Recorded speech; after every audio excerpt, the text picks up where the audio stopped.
একটা প্রশ্ন অনেকে করেন যে বাংলা ভাষায়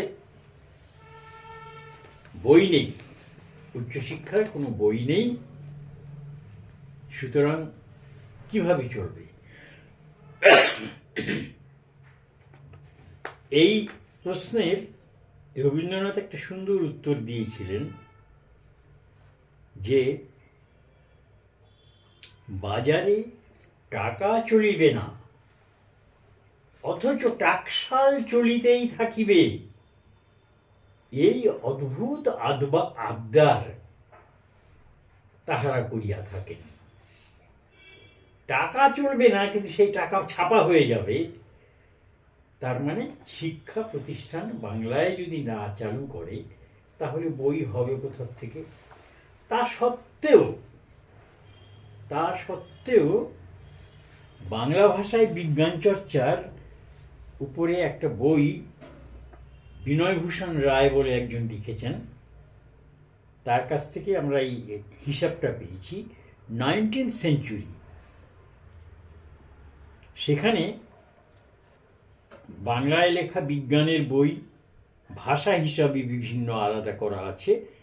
চিকিৎসা বিজ্ঞানের বই বেরিয়েছে 293 খানা, গণিত 145 খানা, জ্যোতির্বিদ্যা 113 খানা, বস্তুতত্ত্ব 45 খানা, মনোবিদ্যা 112 খানা, ভূগোল ও ভূবিদ্যা 26 খানা, জীব ও প্রাণীবিদ্যা 26 খানা, শরীরতত্ত্ব 31 খানা, রসায়ন 14 খানা, কৃষিবিদ্যা 10 খানা, কারিগরি বিদ্যা 9 খানা, উদ্ভিদবিদ্যা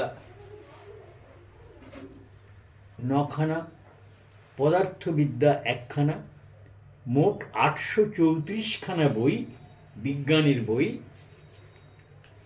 বেরিয়েছিল 19th সেঞ্চুরিতে। এবং সেই সময়ের সব বড় লেখকরাই, বঙ্কিমচন্দ্র, অক্ষয় কুমার দত্ত, বিদ্যাসাগরও বিজ্ঞান সম্বন্ধে বাংলায় বই লিখে গেছেন। তারপরে যখন স্কুল শিক্ষাটাও তখন ছিল,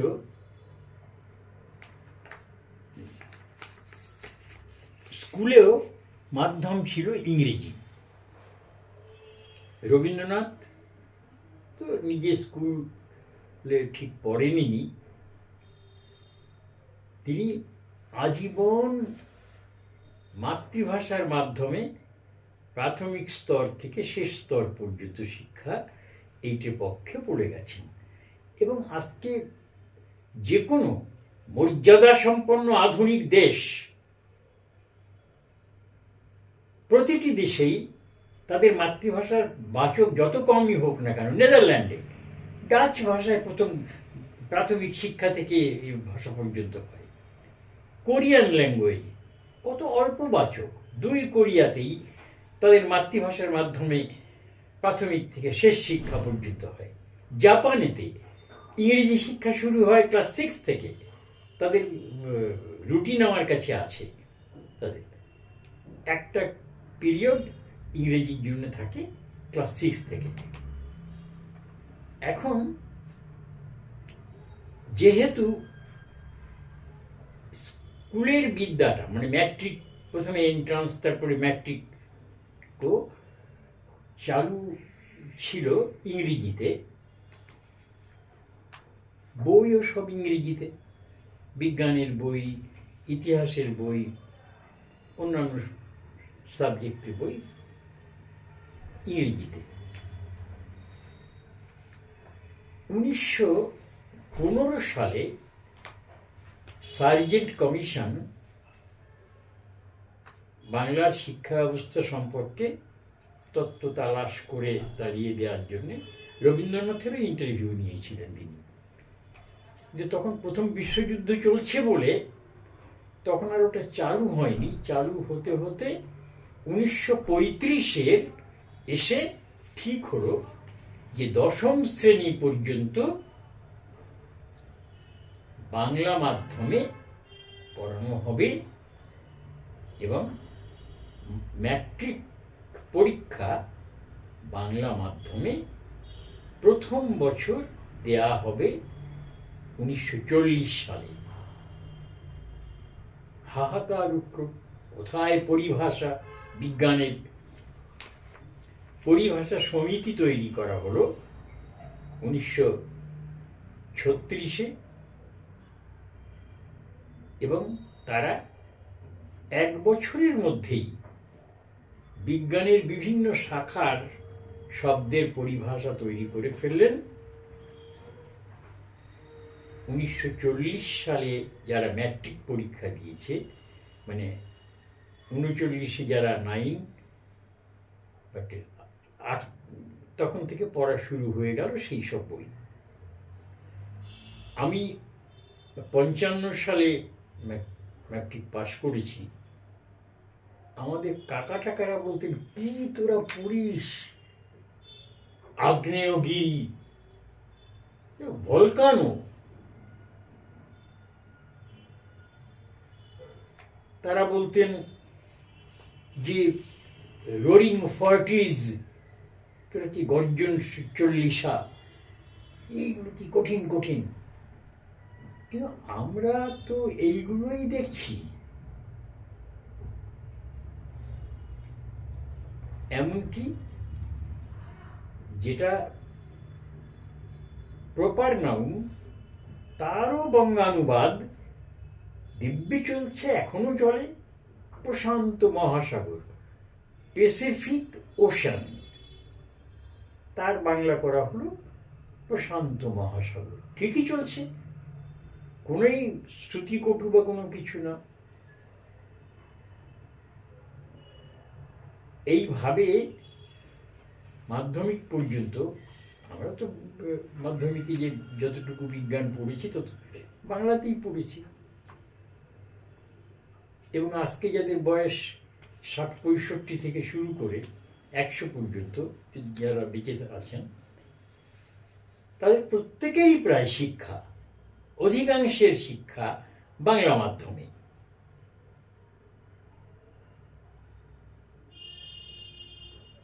আর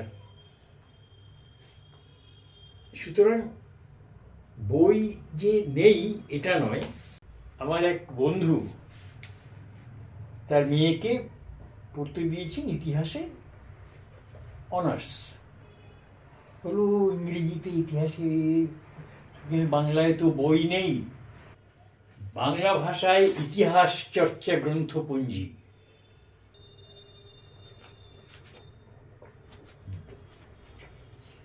এতে বইয়ের সংখ্যা হচ্ছে 1848টা।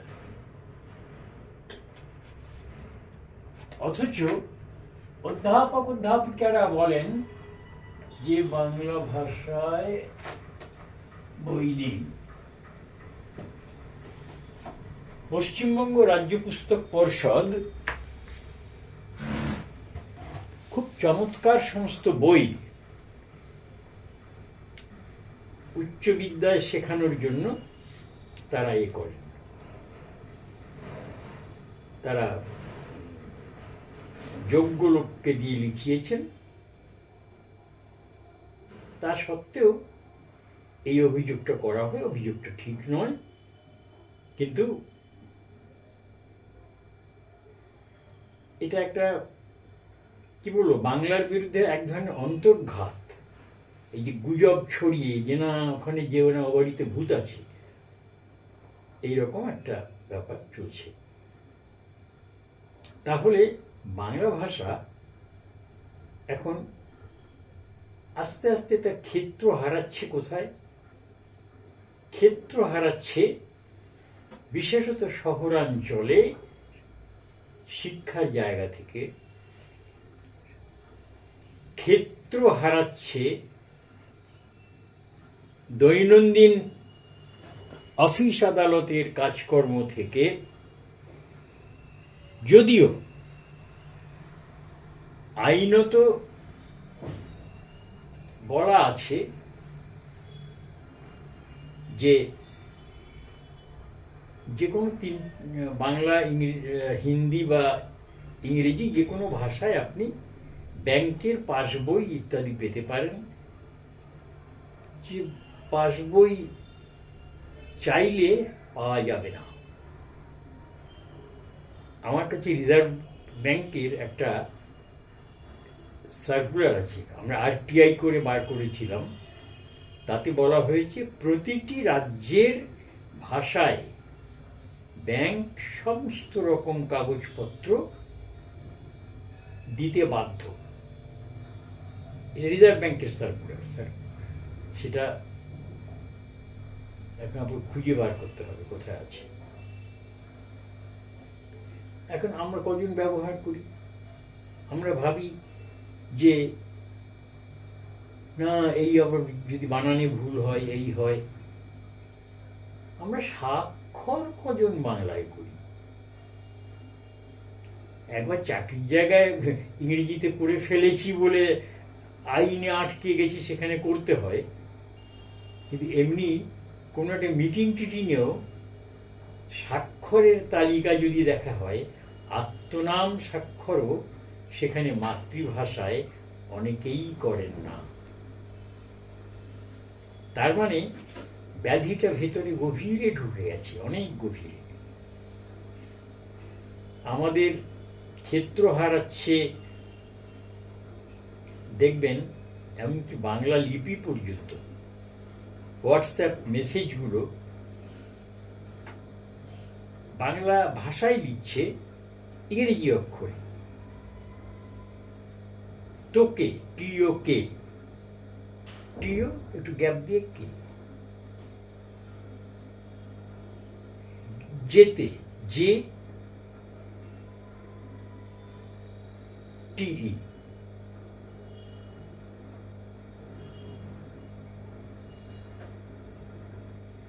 এইভাবে সবারই অভিজ্ঞতা আছে এরকম, বলে না ইংরেজিতে টাইপের সুবিধা হয়। আমি অনেকজনকে আমাকে তো মেসেজ করবি না, আমার ছাত্রী, যদি ইংরেজি অক্ষরে লিখিস, বাংলা একটা অক্ষর আছে আর ইংরেজি হরফে সেটা লেখাও যায় না। যেরকম বাংলা হরফে ইংরেজি লেখা যায়, কিন্তু সে লেখার তো প্রয়োজনই হয় না, কেন করবই বা কেন? সুতরাং এই যে বাংলা ভাষাটা ওই যেমন তেমন করে লিখলেই হয়, এইসব লেখার মধ্যে দিয়ে আর একটা ক্ষেত্র হারাচ্ছে। রোমান স্ক্রিপ্টে বা ইন্টারন্যাশনাল ফোনেটিক স্ক্রিপ্টে সব ভাষাই লেখা যায়। সেটার জন্য আলাদা আলাদা ডায়াক্রিটিক্যাল মার্কস, ওই বিভিন্ন ফুটকি, তারপরে তলায় দাগ, এইসব দিয়ে উচ্চারণটা বোঝাতে হয়। আমি একটা রবীন্দ্র জয়ন্তী বাচ্চাদের, অভিভাবিকারা এসছেন, একটা ছাতে হচ্ছিল ছোট করে, দেখি একজনে একটা গান গাইছে, বলছে উঠলিছে টটিনি। তা গানটা তো শেষ হলো, আমি বললাম যে দেখি তুমি এটা উঠলিছে তো টটিনি, এরকম তো কোনো বাংলা শব্দ নেই, উথলিছে তটিনি। ও বাংলা জানে না, ছোট বাচ্চা ছিল, বছর 10-এর বাচ্চা। UTHALICHE,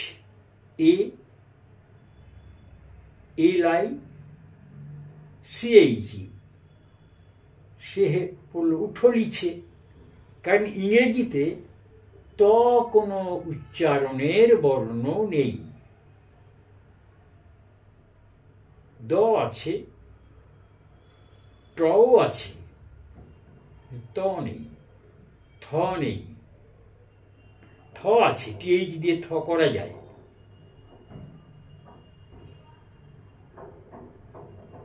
হয়ে গেল উঠলিছে টটিনি, টটিনি, টটিনি। যাই হোক, এসব তো তারপরে ধরুন বিয়ে বাড়িতে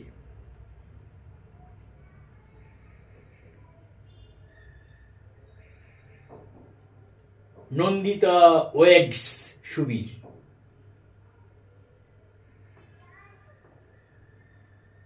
শুভ বিবাহ টিবাহ বা রমিতা বিয়ে করছে একে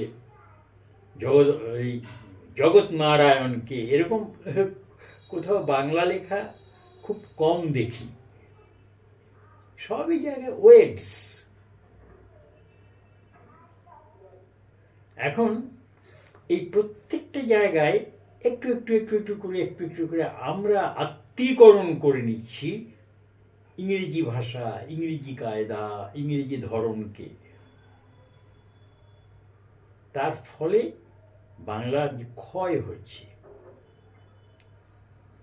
কিছু জিনিস যেগুলো বাংলায় ছিল না সেগুলো অবশ্যই চেয়ার টেবিল, এগুলো চেয়ারের কেদারা করার কোনো দরকার নেই, টেবিলের জন্য মেজ করার দরকার নেই, এইগুলো মেজ,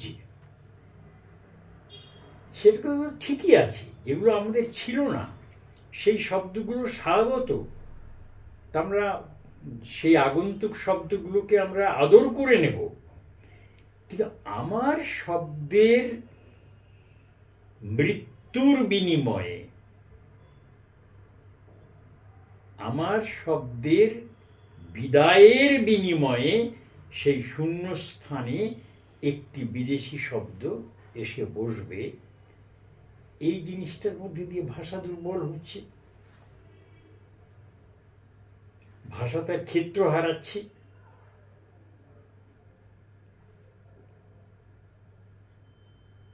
আরো অসংখ্য আছে, যেমন ইংরেজি ভাষাটা মর্যাদা সম্পন্ন বলে বাসে দুজনের মধ্যে ঝগড়া হচ্ছে, একজন তার ভিতরে একটু নিম্ন বর্গের, সেটা থলে নিয়ে আসছে, আরেকজন অফিসে কাজ টাজ করেন, তা সেই তার কোনই ওই যে নিম্নবর্গের মানুষটির তার কনুইতে লেগে গেছে। কি মশাই দেখে হাত পা চালাতে পারেন না, চোখে কানা নাকি? সেও কিছু উত্তর দিয়েছে, এই করেছে। তারপরে আপনি থেকে তারপরে হলো যান যান, কোট প্যান্ট পরলেই বাবু হয়ে যায় না, না যাও যাও যাও, তুমি যাও। তারপরে এলো যে তুই, আরে তোর মতো লোক আমার অফিসে পিয়নের চাকরি করে।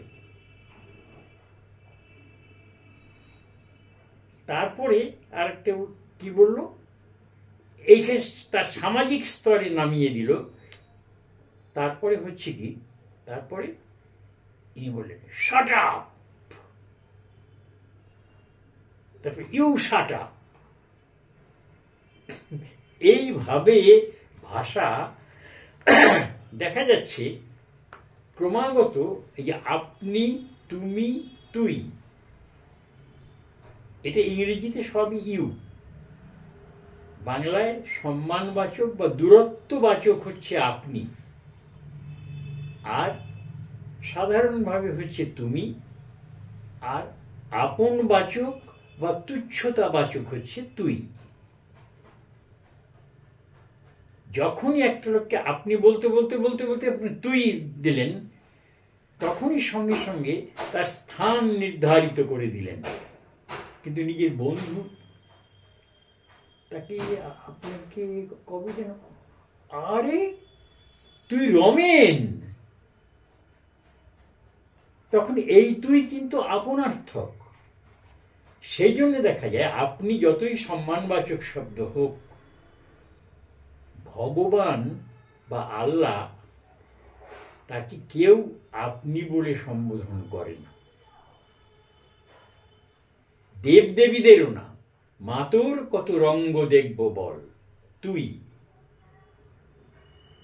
গফুর বলছে যে আল্লাহ, যারা আমার মহেশের জন্য খাবার ঘাসটুকুও রাখেনি, জলটুকুও রাখেনি, তাদের তুমি ক্ষমা করো না খোদা। তুমি কখনো দেখবেন না ভগবানকে কেউ আপনি বলেছে।